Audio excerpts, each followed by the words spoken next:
Olá pessoal, bem-vindos ao videocast do Papo de Cinema. O assunto hoje é o aguardado, o esperado, o tão maximizado Batman vs Superman, a origem da justiça. Roberto Milani e eu já assistimos ao filme, está estreando hoje nos cinemas, afinal de contas, e vamos falar bastante a respeito desse longa-metragem com direito a spoilers. Mas podem ficar tranquilos que os spoilers são mais pro final, a gente vai avisar antes, então fiquem tranquilos. Primeiro já falar das coisas boas do filme, depois as coisas que a gente não gostou tanto e, finalmente, os spoilers. Robledo, escreveu a crítica do Papo de Cinema, já está ali, o pessoal pode já conferir. Isso aí, só vai lá, quem quiser saber, lê a crítica.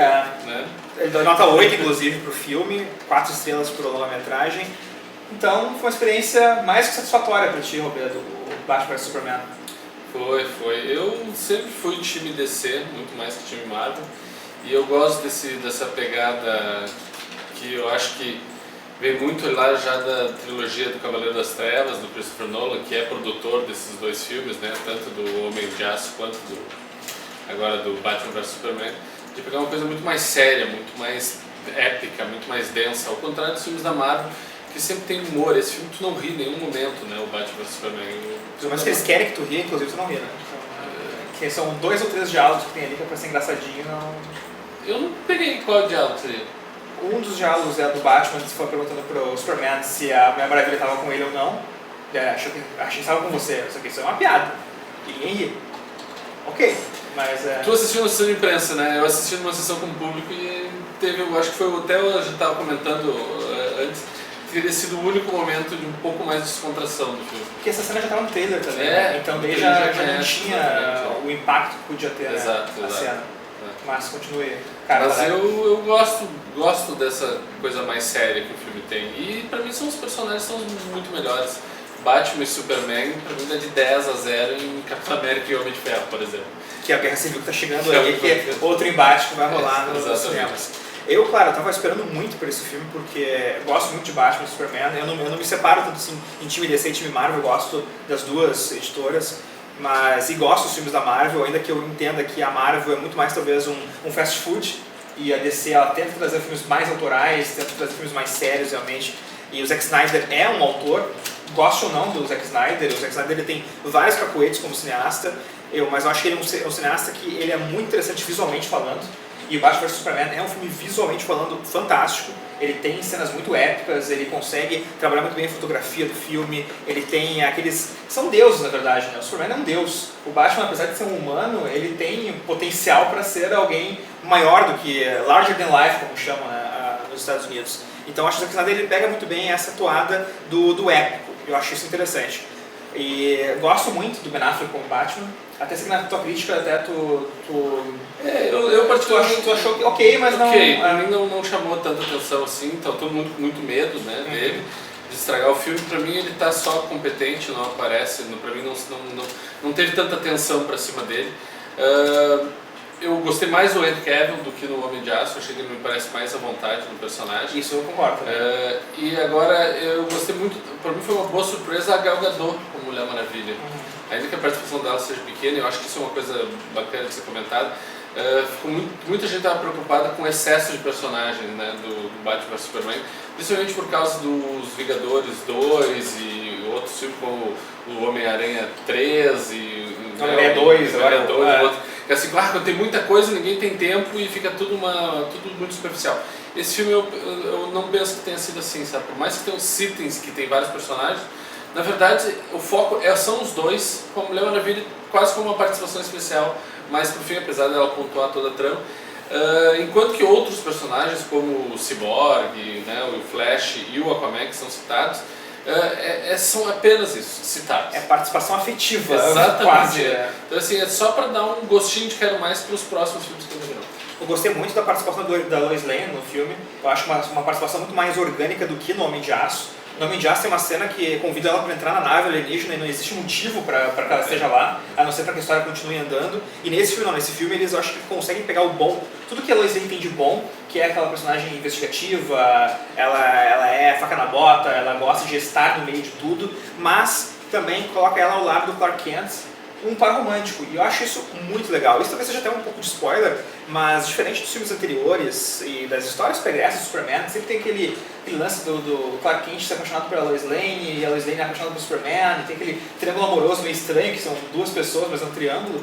Nesse não, neles eles resolvem de cara, assim, os dois são um casal, eles estão namorando, o Superman, aliás, é garanhão, né? O cara ele tá tranquilo ali, entrou na banheira com a mulher e tal. Tá. Porque outra coisa, muito Superman tem aquela história de como o Superman se relaciona com uma mulher humana, né? E nesse filme eles não se importam com isso. Esse filme aí mas por outro lado ele também se questiona muito se há espaço para ele naquele mundo, né? Até nessa cena da banheira que tu cita, ele pergunta para ela, né?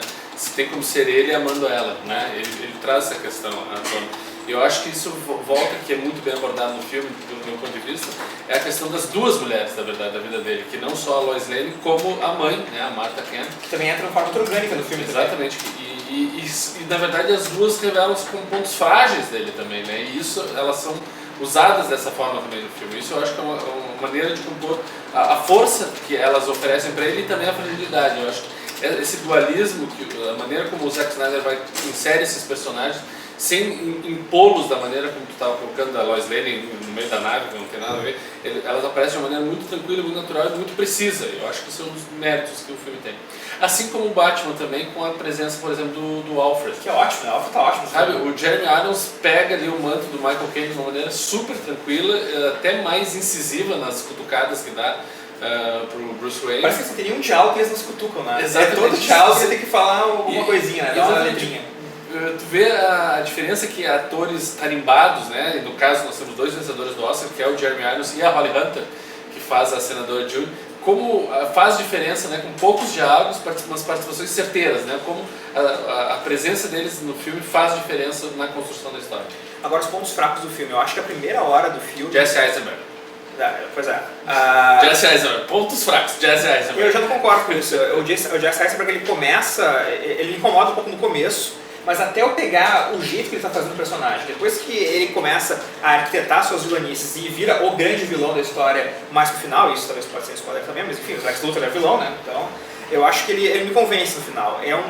Mas é uma atuação que eu tenho certeza que vai dividir muita opinião.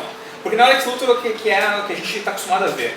O Lex Luthor até mais, e concordo contigo na tua crítica, ele às vezes puxa mais pro Coringa até. Aquele lance meio maluco de falar, ele tem um jeito muito rápido de raciocinar também, então eu acho que isso pode meio que dividir as opiniões. Eu estava conversando com um outro colega nosso aqui do Papo de Cinema, o Yuri, e o Yuri comentou uma coisa muito interessante, que é um personagem que é válido ele tentar compor um Lex Luthor muito próprio, muito pessoal, porém não é um Lex Luthor que se encaixe nessa proposta de filme, e eu acho que isso faz sentido.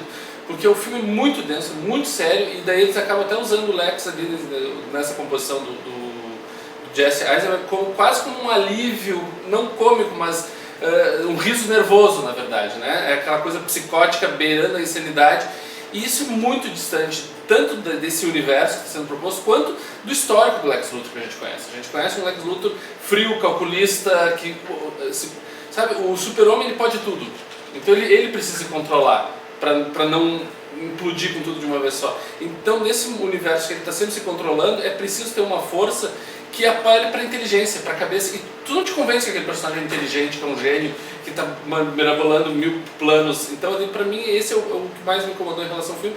E quando surge também, daí, bom, isso não é spoiler, porque eu li matérias a respeito disso antes, vai ter o Apocalipse aparecendo no trailer, né, e tal, então tudo bem. Que é quase um orc lá do Senhor dos Anéis, que surge lá daquelas grandes gostas, que é igual ao do Senhor dos Anéis aqui. Esses vilões aí que me parecem mais um desafio. Não, eu gostei do Lex Luthor, acho que o Jesse Eisenberg ele pode, né, talvez até expandir mais essa atuação num próximo filme também, porque daí, e agora, spoiler, né, o Lex Luthor ele perde o cabelo no final do filme. Quando ele tá ele é preso, então ele corta o cabelo dele, rapa o cabelo e fica... Mas ele mostra ainda que ele tá com aquela... Ele tá cada vez mais louco, né? Ele não aparece no Esquadrão Suicida? Aparece. Aparece. Então, mas é uma cena pequena, dizem, né? Esquadrão Suicida. Mas para mim, o maior problema do filme, e o Zack Snyder ele tem esse problema em vários trabalhos dele, é a forma de contar a história, o storytelling. Ele é um diretor muito visual, mas na hora de contar a história, às vezes ele derrapa. E na primeira hora do filme, me pareceu quase um compacto. Não pareceu um filme bem contado. Aquela primeira hora, são pequenas cenas, ele vai nos mostrando cada personagem, vai contando rapidinho cada coisa, até chegar no momento que é o Batman vs Superman, que é onde tu quer chegar. Aquela toda a primeira hora do filme eu achei muito desconjuntada. Não me convenceu aquela história. do jeito que ela vai andando e da forma como ela vai sendo costurada, ou não costurada, na minha opinião, me incomodou muito. Na segunda hora eu acho que o filme ele consegue acertar. Até que no terceiro ato vira só efeitos visuais, né? Daí é a pancadaria, que muita gente, claro, vai adorar. Eu acho que tem bons momentos também naquela pancadaria, mas os efeitos especiais. E o Apocalipse, o arco do Senhor dos Anéis, poxa, tem o desenho do Superman, tem os quadrinhos do Superman, tem o Apocalipse desenhado, tu sabe como é o Apocalipse. Por que não fazer um Apocalipse parecido com os quadrinhos? Por que fazer um orc do Senhor dos Anéis? Essa me parece ser a questão. Mas em relação à estrutura, o arco narrativo que tu está comentando, não é uma coisa que me incomoda tanto, porque na verdade isso é uma nova saga que está começando, né? E o primeiro capítulo foi o Homem de Aço, então a gente precisa ignorar tudo que aconteceu antes. Pegando, por exemplo, o personagem do Batman, a maneira como é contada a origem, como ele é apresentado, eu achei muito interessante. Porque exatamente como tu fala do Zack Snyder ser um personagem que aposta muito no visual, praticamente não há palavras, em 2, 3 cenas ele explica e o personagem já está dentro da história e tu já entende o histórico, o passado e tudo. Então são lances que o Zack Snyder aposta muito nessa concepção dele de universo, de forma de contar, e que tu acaba entrando naquela história de uma maneira rápida, sem ser atropelada. Isso que eu achei interessante. E ao retomar cenas do Homem de Aço, né, a chegada do Bruce Wayne lá em Metrópolis e aquela destruição que a gente vê, cria uma sensação de continuidade que me pareceu muito interessante. Isso fez um filme literalmente se desenvolver no seguinte, sem tropeço, como a gente já viu em vários outros filmes, por exemplo, o caso dos Capitão América, por exemplo, que o segundo é muito superior ao primeiro, sabe? Esses dois assim me parecem uma continuidade. Isso foi o que eu gostei de ver. Mas eu acho que no Homem de Aço tu gosta do Homem de Aço, né? Gosto. Eu gosto muito do Homem de Aço também. E quando eu saí do cinema eu fiquei muito mais empolgado com o Homem de Aço do que eu saí com Batman vs Superman, por exemplo. Mas vamos para os spoilers então agora, o pessoal tá curioso para saber de algumas coisas. É que o grande spoiler, até eu não sei se na sessão da imprensa aconteceu isso, tem uma abertura com o Zack Snyder conversando, né? Sim. E pedindo não revele o final. Gente, o Apocalipse estava no trailer. Quem conhece o personagem Apocalipse sabe como o filme vai terminar, né? Pois é, mas a gente conversou isso muito antes ainda, a gente acabou descobrindo o final antes, né, de muita gente, o Roberto conseguiu descobrir o final. O Superman morre. E daí tem uma cena no final do filme que quando pega o jornal, o Planeta Diário, e a manchete é The Death of Superman. Então daí tu pega isso, essa cena do jornal já tinha viralizado, já tinha visto em outros lugares. Então daí a pessoa fica espantando, como assim o Superman morre, etc. O Superman já morreu nos quadrinhos 20 anos atrás. Sabe? E isso é muito... A grande saga do Superman. A grande saga do Superman, exatamente. E isso é muito importante para servir como catalisador de união dos demais personagens. Tanto que todo o discurso do Batman após isso Mulher Maravilha, te mexe e vai lá buscar os outros porque a gente vai precisar estar unido. Então, é a porta de entrada para um universo maior que está sendo construído, que a gente vai ver em 2017 com a chegada do Liga da Justiça, parte 1. E outro lado, o Superman morre, o Superman não é imortal, a gente sabe disso. Então, ele só desmaiou, gente, daqui a pouco ele está levantando. Até o final, até ele já deixa ali aquela terrinha mexendo ali, então quer dizer que tipo o final do X-Men, te lembra quando o Magneto perde os poderes e no finalzinho ele só dá uma mexidinha no jogo de xadrez. Gente, é o teaserzinho do que vai acontecer depois, só que é uma releitura para outro meio, o cinema, de algo que já foi vivenciado. Isso que eu acho bacana, eles conseguem transpor uma história já conhecida, principalmente pelos mais fãs, mas de uma maneira muito original. E contando com personagens que tem um histórico e um carisma impressionante. É aí que o filme me pegou. Outro spoiler que vocês podem querer saber é como os outros heróis da DC acabam se envolvendo na história. Então, como o Bruno falou mesmo, eles são citados. O Flash ele aparece no filme e aparece 2 vezes, né, na história. E eu acho que essa cena, que é muito rápida, que ele aparece no devaneio do Bruce Wayne, eu imagino que ela deve voltar em outro filme. O filme tem muito teasers, né, do que está por vir, como por exemplo a citação ao Chris Pine, que vai ser o grande herói do filme da Mulher Maravilha, tu vê ele apenas numa foto. Ou voltando à questão da Mulher Maravilha, quando ela usa o laço, gente, muito legal. Tu te arrepia. Mas é uma ceninha muito rápida, é só para tu ver a dimensão dos poderes e da energia que ela tem e o que pode vir a representar esse filme que vai chegar aos cinemas em 2017. Então, pessoal, Batman vs Superman, tem a crítica do Roberto Milani ali no papocinema.com.br. A gente está fazendo aqui um top 10 também. Nós já temos um top 10, é um ranking, na verdade. A gente listou todos os filmes da saga do Batman e do Super-Homem nas telas, a gente listou em ordem, votando todos os críticos aqui do Papo de Cinema votaram, e a gente botou em ordem de preferência do pior ao melhor. Então você pode conferir e se preparar vendo, são 13 filmes ao todo que já tiveram aparições aí do Superman e do Batman nas telas grandes, cada um nas suas sagas separadas, é uma boa maneira de se preparar antes de vê-los em conjunto agora na tela grande. Isso aí, o pessoal vai poder ver agora no cinema, então papocinema.com.br, críticas desse filme, de todos também que a gente falou aqui, do Batman e do Superman, e até a próxima semana com mais um videocast Papo do Cinema. Um grande abraço e até a próxima.